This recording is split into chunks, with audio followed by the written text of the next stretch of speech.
Listen, it is no secret that I'm not a fan of the Democrat Party. You look through my channel, you find how many videos of me talking about the atrocities that Biden did and who Kamala Harris is and how the Democratic Party has abandoned black people and has never actually had our best interests at heart. You've never heard me be shy about that. So you've heard in other videos where I've even slightly recommended that people abstain from voting, because the idea that we would continue to support a system when both sides are working against our interests seems to send the signal that despite the fact you don't care about me, I'll still participate. I think sometimes absence and silence are a better signal. Now, that's my position. And I thought that was the position of many of the people in the circles that I had witnessed online, of like these very black circles and Twitter spaces and things like that. Only to discover that some of these people have gone so far in their contempt for Biden that they are now pro-Trump. It's crazy. There was a clip where Trump was at a rally in 2019. He was trying to get the black vote and he said, "You built this country.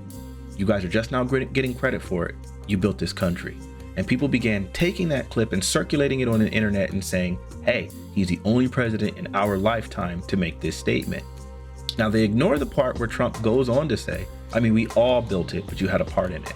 And they're only focusing on the "we built this country." We built this country is a line that black people have used for God knows how long, which to me is somewhat accurate. It's the notion that all of the prosperity that this country has had is a result of all of the productivity that black people largely contributed to with free labor. During that time, blacks were able to generate billions of dollars for plantation owners, which is why we are the most powerful country in the world today. We've used the economics and the system and the prosperity in order to fund one of the strongest militaries in the entire world, really, really high output and technological advances, biotechnical advances, etc. So yes, that was done on the backs of slave labor. And so we've always recognized our contributions and that they were ignored. Now, Trump saying that to us in 2019 when he's starting to bid for re-election shouldn't make us all forget who Trump is. That doesn't mean that we have to ignore Biden's atrocities either, but let's go ahead and remember who Trump has been for all of his years in office and prior, and try to establish that this man is not somebody that's for us. Before I get into that fully, I wanted to get into a word that really resonated with me because I didn't fully understand it, though I'd used it for a long time now. The word that I'm talking about is meme. When I mention meme to you, you probably think about, online videos, online jokes with maybe a little caption and a description, and that's what we think of as memes, because technically those are memes. But what exactly is a meme? I'm going to read to you this description. Listen, a meme is an idea, behavior, or style that spreads by means of imitation from person to person within a culture and often carries symbolic meaning representing a particular phenomenon or theme. So things like religion can be a meme. Like the idea that Jesus Christ is the Son of God at one point was just spread as a meme. One person told his friends and so on and so forth, and that's what we call the gospel. Spreading the news of Jesus Christ. That is a meme. It's a belief, it's an idea, and you spread it from person to person to person until it becomes significantly more pervasive, whereas Christianity is now the most populous religion in the world today. In the same sense, a single idea spread by a powerful progenitor has the potential to become a strong enough meme that it becomes the normal cultural narrative and ideology. And so what scares me about this is that when I start seeing people who are influential over a lot of these black spaces, who I thought we all agreed about the antagonism of Biden, now starting to endorse Trump, what I now see is a danger. Trump is going to run in 2024, and that man has been incredibly anti-black.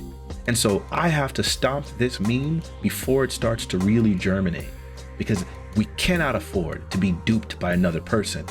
I respect the idea that black people are waking up towards the atrocities of the Democrat Party. We cannot then immediately turn a blind eye to the Republican Party and act as if they haven't been overtly opposed to black progress for decades at this point. But we have to look at the signals that Trump has sent out. When Colin Kaepernick and other players were kneeling during the national anthem in the NFL, Trump was very vocal in his opposition to those their kneeling. he was also part of the party that was signaling as if that kneeling was a disrespect of the flag, as if we were saying that we hated the country, and part of those people saying that those people should be fired or imprisoned. When our cries for help, when someone uses their platform with positive aims to help people understand the atrocities that are plaguing Black America and puts their career on the line, Trump stands in opposition to that person sharing that signal. He wasn't hurting anybody, he wasn't burning anything to the ground, but it was still like, no, that's not good enough. I don't like that. And it's par for the course for Trump. Trump seems to be always on the other side of things when it comes to Black progress. Do you guys remember the Central Park 5? When those men were sitting there and being accused,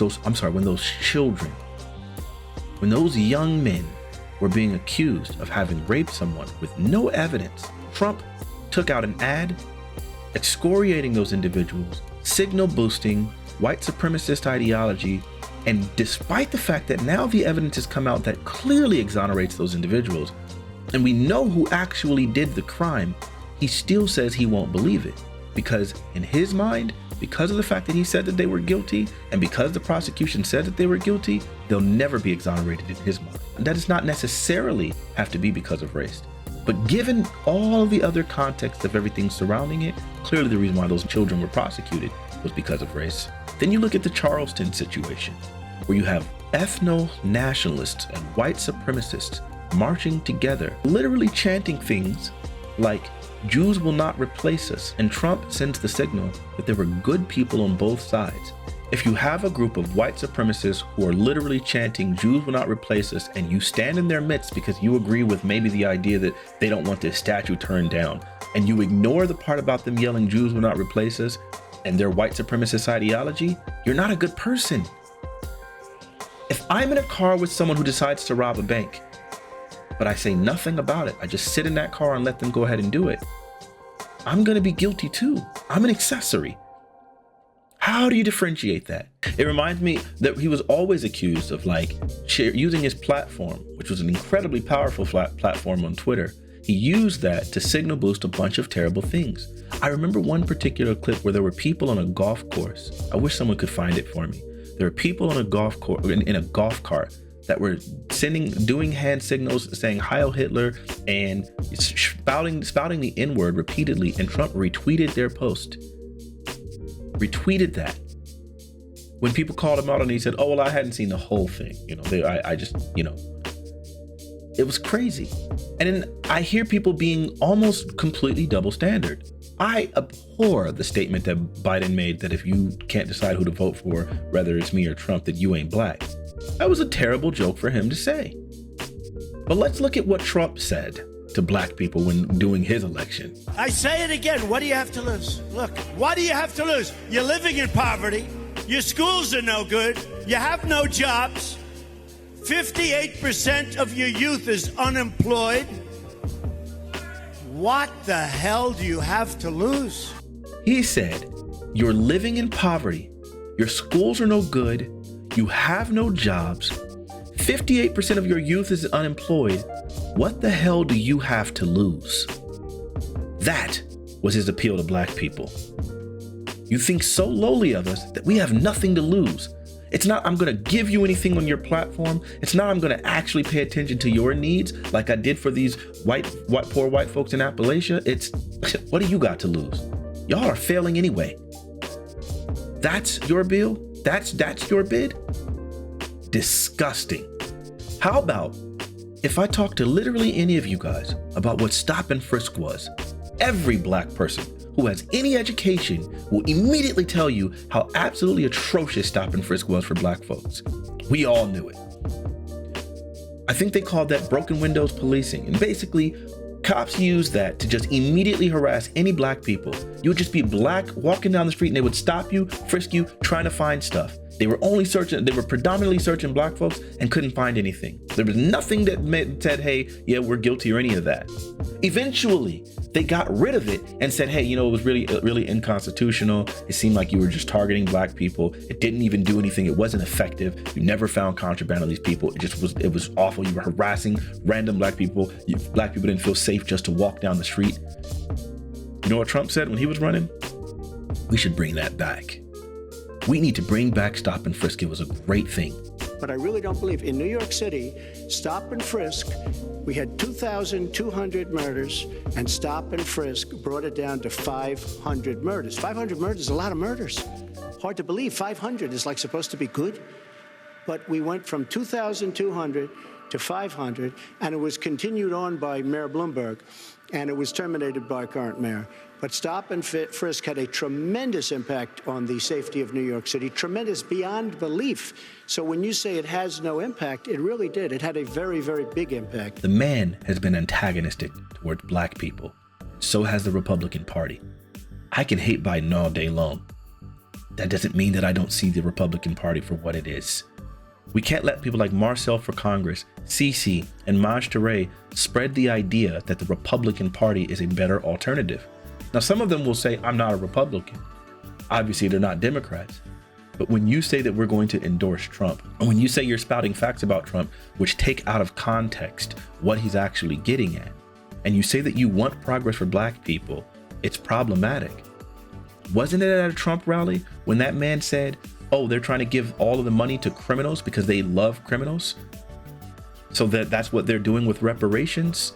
Some people say, well, they're soft on crime. No, they're not soft on crime. They're pro-crime. They want crime. They want crime because they want to take over what you got. They want to control what you have. They want reparation because they think the people that do the crime are owed that. Bullshit. They are not owed that. If you really care about reparations, you know you're not getting it through Trump. Stats clearly show that favorability towards reparations is easily drawn on racial lines and significantly defined on Republicans versus Democrat lines. What sort of progress are you actually trying to get? Lastly, I was having these conversations in a lot of these spaces. I've used the phrase FBA because I understood the concept of needing a specific lineage-based identity to distinguish us from immigrants and other groups that might try to ride our coattails and take some of our progress, as they've constantly done over the years. I became uncomfortable a while ago when I noticed that a significant part of the platform for foundational Black Americans was aimed at immigrants as opposed to white supremacy, which is by far a more negative impacting force. We can obviously recognize how immigrants have been antagonistic to Black success and Black progress on plenty of occasions, but obviously we can't broad stroke paint all of them that way. I thought we were all under that understanding, but I noticed more and more as white supremacy became less of the focus and immigrant issues became a greater focus. When I engaged in a conversation recently with Cece, she began calling me an immigrant. She immediately dismissed Ketanji Brown, saying she was an immigrant. That focus was so absurd, and I realized you're antagonistic to me. You don't even know my lineage, know my history, but you immediately can dismiss me as a Black man because you believe I'm an immigrant, even though I'm not. That shows the sickness and depravity of the seed that has been planted from those progenitors. That meme has to die. You can hold people accountable without making that your primary focus while still identifying what your true goals and your true ambitions are. This is becoming toxic. If we truly want Black progress, we're not going to sit here and start demonizing people who really try to act under the best of character and try to educate themselves and educate others on what the necessities are and how Black progress can be achieved. When you're this divisive, you really got to retrace your steps and figure out how the hell you got here. What memes are you following from which progenitors? I've always been open to conversations. I'm not a person to just spew out attacks and not have receipts to back them up. But you can recognize when people truly have a good interest by the people that they choose to engage with and the people who they refuse to.